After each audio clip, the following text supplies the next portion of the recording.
How is it possible that the one-time captain of the New York Knicks, with a 10-year NBA career that made him $2.5 million, ends up living like this? My first impression was, not letting my mother or my family get whim on how severe the situation was. Stolen by Ray Williams.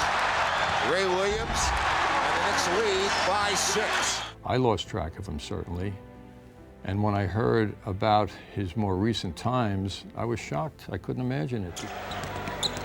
Look at Ray. Look at Ray. Ray has a story, an important story that I feel needs to be told. It's a sad, sad story, and it's something that shouldn't really happen to the brotherhood of the NBA as far as I'm concerned.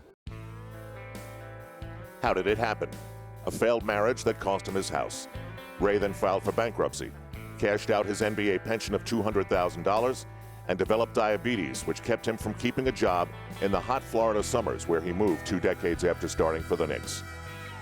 Financially, things got so bad for Ray Williams that he lived out of an old car he bought for $250. How on earth could he be saved?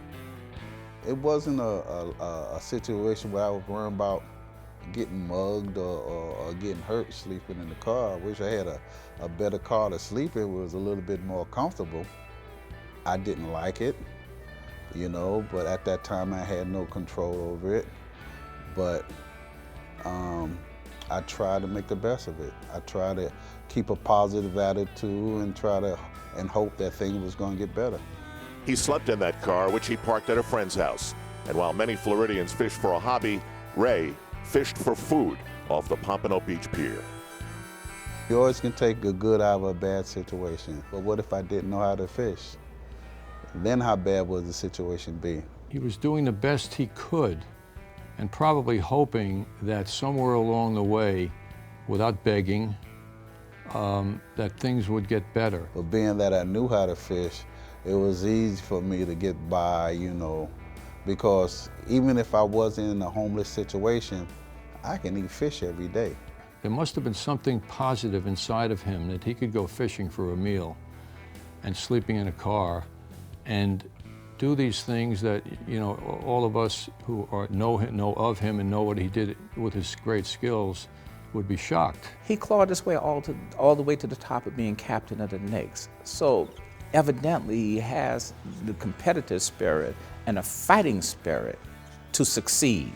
It's not about him falling. The story is about him picking himself up. Ray called a lifeline. Agalius Mills, who was a teammate with Williams at San Jacinto College.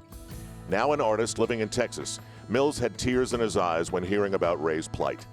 He encouraged him to reach out to the press to tell his story, and it worked. A Boston Globe article changed his life as old teammates from the Celtics led a charge to help him. Talked to Larry. Larry put me in touch with some people he knew down in Florida. I talked to Kevin. I talked to Albert King. I talked to Otis Birdsong. So there was a few people who came forth. Some of the guys that were good friends with Ray got together and we helped Ray and we all pitched in. Whether it was finance or just putting me in contact with the right people, they did, came, to my aid and was able to help me. The next step was a visit from Mayor Clinton Young of Mount Vernon, who had known the Williams family for more than 50 years.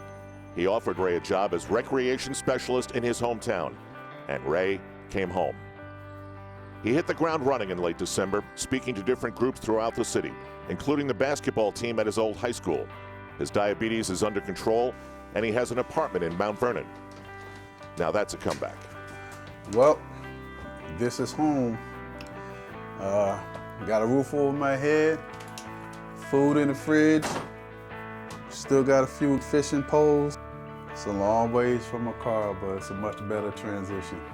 He was not afraid of coming back to his hometown as a failure, by no means. Yes, indeed, humble by the circumstances, but never once did I see defeat in his eyes. Ray is like he hasn't missed a beat. He comes right in, is amazingly upbeat, especially with all that he's been through, and he has a great message for all our young fellas. You're gonna always have ups and downs in your life, so you just try to let them know that that's the mark of a true champion is getting back up from being knocked down.